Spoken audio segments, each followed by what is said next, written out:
how do you become a genius? God-given talent, an insane work ethic, madness, or all the above? Many have tried, but only few have achieved, and for good reason. We've been lied to. Our cultural understanding of genius is based on a dangerous myth. A myth that has tortured and destroyed the greatness of so many bright minds. But today, we rewrite that myth into history, and in just 10 minutes, you'll walk away with a true understanding of how geniuses came to be and how you can achieve the very same feat.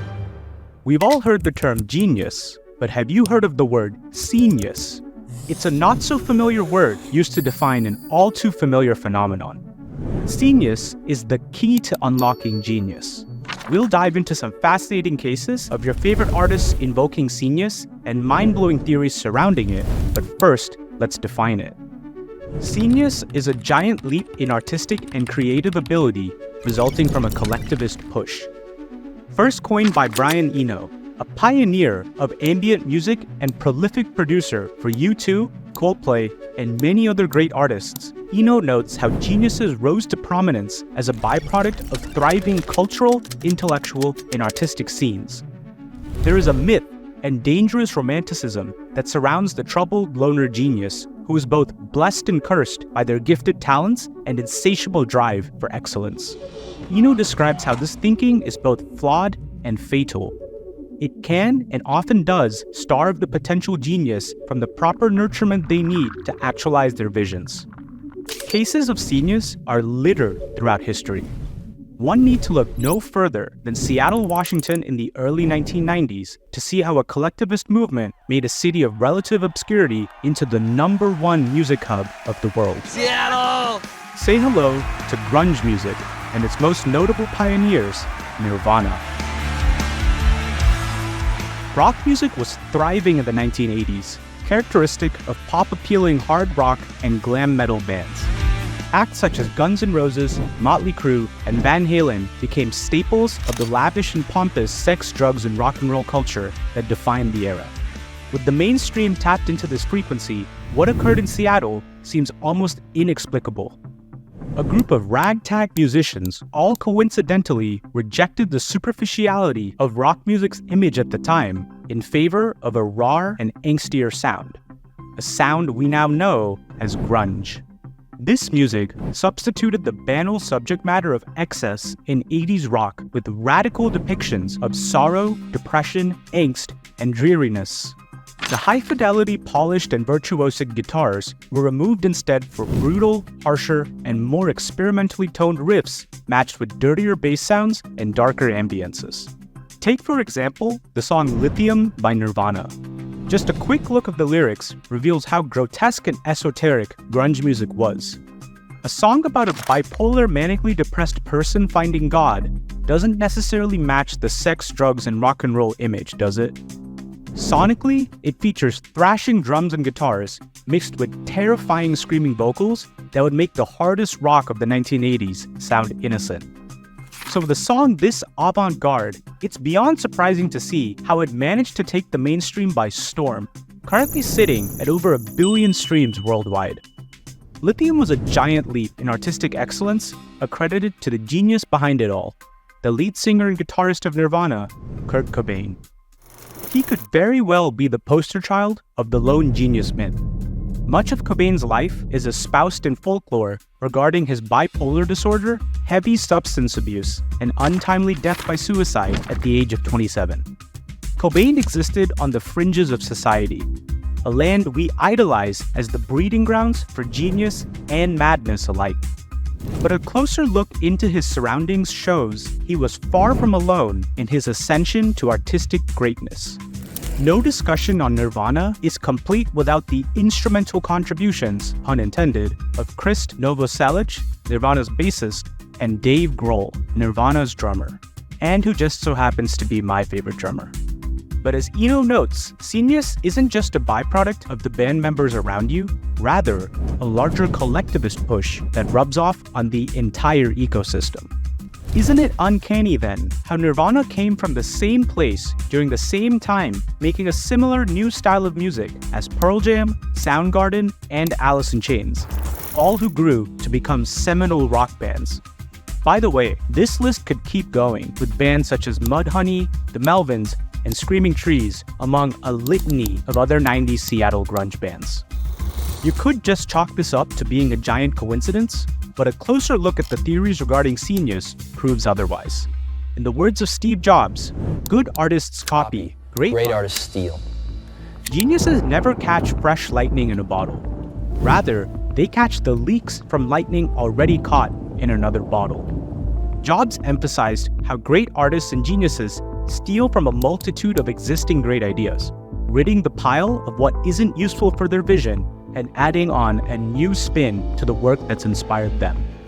The great bands of Seattle grunge all found inspiration within a similar sect of previous artists, such as Neil Young, Sonic Youth, and Black Flag, to name a few. This shared pot of inspiration to quote-unquote steal from provided the foundation to build new musical structures.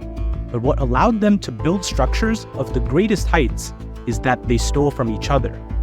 This is the central aspect of Eno's genius idea.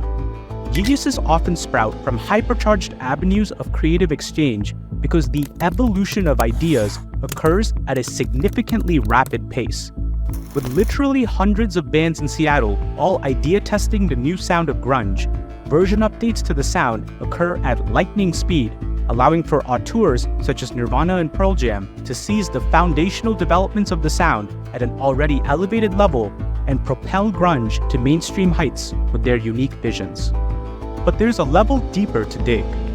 Warning, this level is going to take us into some deep theoretical terrain. In Western psychoanalysis, Carl Jung identified the theory of the collective consciousness, the notion that every person's consciousness is connected by a shared access point of universal ideas, values, and dynamics. But in context of the arts and creativity, the collective consciousness takes a rather interesting spin. Jung's idea isn't a newfound discovery. Distant and ancient civilizations around the world have all come to represent this phenomenon in a surprisingly similar way. In ancient Norse culture, they have the god of music and arts, Bragi. In ancient Greek culture, they have the goddesses of arts and creativity known as the Muses. In ancient and modern Vedic culture, Saraswati, the goddess of arts and creativity, is still worshipped today. What's the link between these three?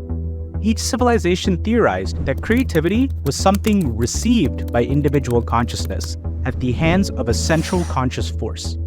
The demigods amongst these three civilizations are personifications of this central source of creativity, allegorically handing it out in the form of new musical, artistic, and intellectual ideas. Furthermore, this directly parallels Jung's theory of a central consciousness which individual humans can tune into, accessing thoughts and ideas.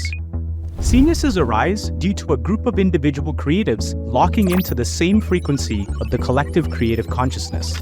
Like a radio station, the constant exchange of creative ideas by people in a thriving scene allows for members to slowly fine-tune their creative antennas until they all lock into a robust signal of creativity emanating from the radio tower, i.e., the collective consciousness.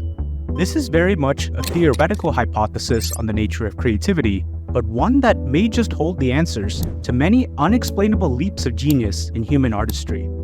We focused on just Seattle's grunge scene, but taking into account Greenwich Village's thriving art scene in the 60s that gave us anti-establishment artists such as Bob Dylan, George Carlin, and Andy Warhol, the religiously charged Renaissance art of Italy, giving us Michelangelo, Da Vinci, and Donatello, the leaps in quantum physics in the early 20th century, giving us Einstein, Oppenheimer, and Bohr. The list goes on and on and on.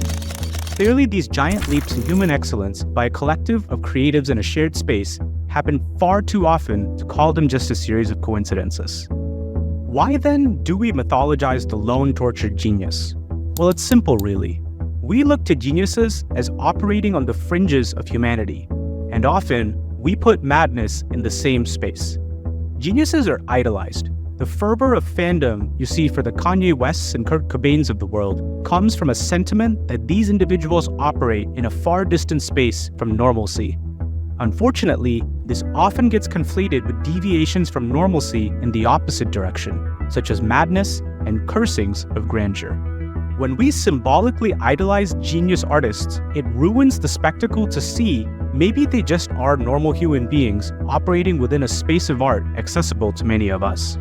The illustrations of their odd and esoteric ways of life elevates and prophesizes their image.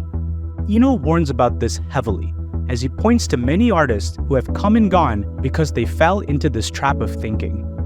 One does not need to be a tortured soul to rise to the heights of genius. In fact, the achievement of genius often arises from pure souls working singularly for the succession of their art and creativity. The conclusions here are simple enough. Geniuses must embrace the scene they are either in, going to find, or going to create. Lone paradigms often destroy the potential for geniuses to arise, whereas a melting pot of creative and artistic exchange provides fertile grounds for the seeds of humanity's next creative frontier to be planted.